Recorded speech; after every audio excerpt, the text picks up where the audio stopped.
Hi everyone, my name is G. I'm a PhD student working with Professor Jagadish, the fourth name. It's an honor to be here. Today I'm going to talk about GeoLine, interpolating aggregates over unaligned partitions. This is a work of me together with Professor Danai Kutra, Murali Mani, and Professor Jagadish. So people nowadays are taking more attention to socioeconomic data sets. Those are data sets that are collected from agencies like government, hospitals, NGOs, and they share some common characteristics. So they are generally collected or created independently for special purposes. And then they often are published in aggregated form, hiding for privacy reasons, hiding the individual level data, information. And they contain temporal or spatial informations. And they are generally compared with other data sets to gain more insights. So in order to compare with other data sets, we commonly do this through data integration. And let's get some sample data set from the Open Government data set website for New York State. Let's say we have one data set, which is the steam consumption by zip code. And another data set, which is the income by counties. To compare these two data sets, we may want to get a joint data set. Let's say we compare both income and steam consumption by county. So in order to realize this, we need to convert the steam consumption data from zip code to counties. But this is not easily realizable because zip code and counties are not compatible with each other. So here's a partial map of New York State.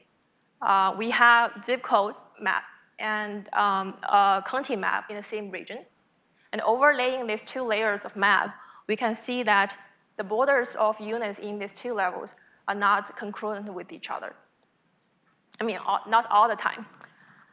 Say we have zip code 12023. It has part of it in Schoharie County and part of it in Albany County. So given the steam consumption by zip code, how can we get the steam consumption by county? It's a problem. Sorry, there's a problem with the slide. So this problem has been studied by the GIS community as the areal interpolation problem. So this problem generally transferred aggregate from one set of area units, the source unit, to another set of units, the target units. And the solution is generally composed of two steps. First is disaggregation, that disaggregate the aggregates into smaller units, and then re-aggregate the aggregates. Okay, I know it's a bit, yeah. And this method generally makes strong assumptions of the actual distribution of this data set. So for example, they assume homogeneity, and they assume there's a smooth transition between the units. And also, more recent methods are making use of heterogeneous ancillary data set. For instance, we may have knowledge of the map in source and target units or reference attributes. So I will introduce a few popular solutions to this problem. One of the simplest and the one that's still popular nowadays is the areal weighting method. So say we have the area as a reference attribute. And then we also know, for this example, we know 12023, the zip code, has 3% of its area in one county and 70% of its area in the other county. So for steam consumption, we may distribute it similarly. So we assign 30% of the steam consumption to the one county and 70% to the other county. But we know this is not always the case because the distribution of steam consumption is not guaranteed to be similar to that of the area. And the second method is called pycnophylactic method. So it's an iterative method. In the zeroth iteration, it assumes it has homogeneity in source units. And also, it composes the source unit into smaller cells. Then over iterations, it tries to derive a smooth vector surface for the density distribution. And I said, nowadays, it comes to the intelligent method making use of ancillary data. And here I just show one of the methods called decimetric method that assumes homogeneity within smaller controller units. So the binary decimetric method In this example, we use land cover control units as a reference attribute. It assigns 0 data to non-residential and waterland covers. So it highly depends on how the user actually uses the reference data set. So we see in the existing method, there are limitations. The first is that they are making strong assumptions, or it's domain knowledge dependent. So as we have seen, it makes strong assumptions of spatial distribution in areal interpolation methods, in the areal weighting method. And it's highly dependent on the knowledge of the distribution of related attributes in the dash metric method. Another problem is that this method is a static method. That is to say, if we have a new objective attribute, the distribution of that attribute is not adapted to the new coming attribute. And the third problem is that this method are hard to be generalized to other dimensions. The solutions are specially created for area related fields. So you can use it in multiple dimensions. And the last problem is that it requires technical proficiency to make use of the method. So either it's part of the GIS software, or user have to extract data from database or Excel, and then use programming language to implement the methods. So before jumping to our solution, we first define the general aggregate interpolation method. So given that we have an n-dimensional space called omega, and a set of source units use S, and also the aggregate vector of the objective attribute in source units. In our example, it's a steam consumption in zip codes. And also, we define a set of target units in the same region, UT. And the problem tried to derive what's the approximate aggregate vector of the objective attribute in target units. And it's the steam consumption by county in our example. And this problem is defined not only for two-dimensional space. It can also be used in one-dimensional or multi-dimensional space. And our example of one-dimensional space is, let's say we have the population in one set of age groups. What's the population in another set of age group? We propose a solution to the problem called GeoLine. It's a multi-reference crosswalk algorithm that realigns aggregates from source units to target unit. It's a learning algorithm. So it learns the similarity between the objective attribute and the reference attributes.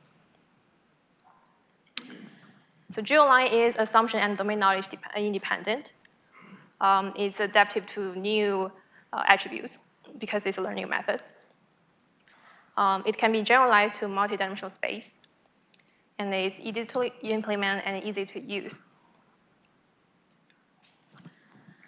So as I have said, the areal interpolation methods are generally composed of two, solution to the problem is generally composed of 2 steps. Similarly, we have a 2-step solution. So first, we disaggregate the aggregates into smaller units and re-aggregate it for target units.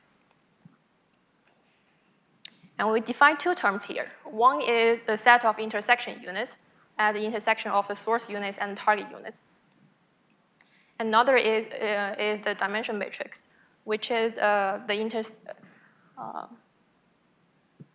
objective units in the intersection units. So the rows are representing the source units, and the columns are representing the target units. So dimension matrix has 2 properties. The first is that the row aggregation is equal to the aggregate vector in source units of the of the attribute. And the column aggregation summation is equal to the aggregate vector of the attribute in target units. So the solution is dependent on 2 assumptions. The first is that we have multiple reference attributes available. And second is that the higher the similarity of the reference attribute to the objective attribute in source level, the more likely their distribution in the intersection levels are similar. We will have empirical experiments to show that this is valid. So, given the aggregate vector of the objective attribute in source unit, and the objective vectors and the dimension matrices of and like multiple reference attributes in source unit. So in our example, it is a steam consumption in zip code. And let's say we have two reference attributes, population and number of accidents. So we know the population and the number of accidents by zip code and their distribution matrix in the intersection of zip codes and counties. The GeoLine first normalized aggregate vectors in source unit to make them in the same scale. And then we compute a weighted vector beta by solving the least squares problem below. So then we have matrix A as the column concatenation of multiple reference attributes, aggregate vectors of reference attributes. And the B as the aggregate vector of the objective attribute in source unit. So this ensures that the larger the weight beta k, the more similar distribution of the aggregate vector reference attribute is to that of the objective attribute. Then we try to derive the dimension matrix as the weighted sum of dimension matrix of the reference attributes. And re-aggregate dimension attribute of the approximated dimension matrix of the objective attribute as the aggregate vector of the objective attribute. Yeah. So we evaluate the method from 4 perspectives: the effectiveness, efficacy, scalability, and robustness. And the evaluation is tested by converting from zip code to counties. And we collect data from different sources. So we first have 5 individual level data for New York State. And from this real data set, we can derive the aggregate vectors and the dimension matrix as the real data set. And 3 population level data for United States. And also 7 GIS point data from S-ray for for United States. Because we have limited data available, what we do is cross-validation for the experiment. So that is to say, for each experiment, we'll leave one attribute out as an objective attribute and use all the others as a reference attributes. The effectiveness is tested for New York State and the United States. And we evaluate normalized root mean square error for all the experiments. And test GeoAlign against 3 decimetric weighting method using 1 reference attribute. So the population, USPS residential address, and USPS business address. So it can be saying that GeoLine is performing equal or better than the other decimetric methods in almost all experiments. So some of these methods are doing better than GeoLine in some of the experiments. But overall, our method is outperforming all the methods.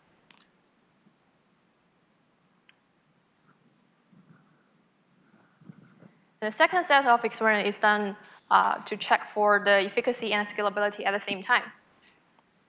So we test the runtime of the method in 6 different regions. A smaller region, the New York State, to the largest region, United States. And test the runtime against the number of units in zip code and in counties. So that shows that the runtime GeoAlign is efficient because the runtime is pretty fast.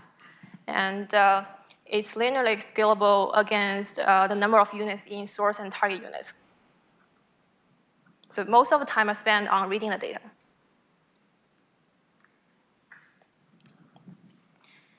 And third thing, the last thing we test is the robustness of the method.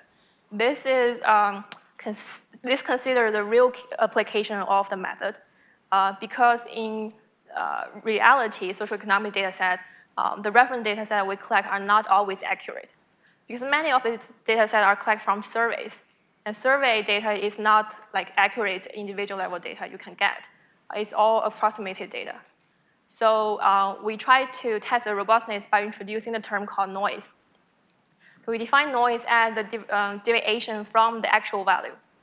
And the X% noise for Y is plus or minus X over Y over times Y over 100.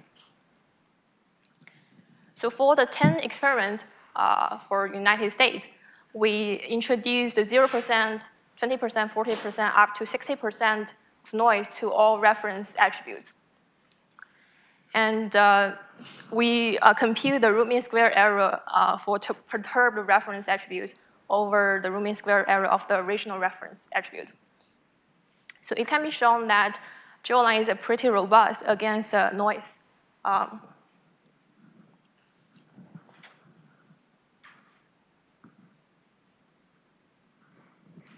And last experiment is also the robustness test. And it's also based on the reality, the real application of the method. So this is considering a case that we have limited reference attributes available.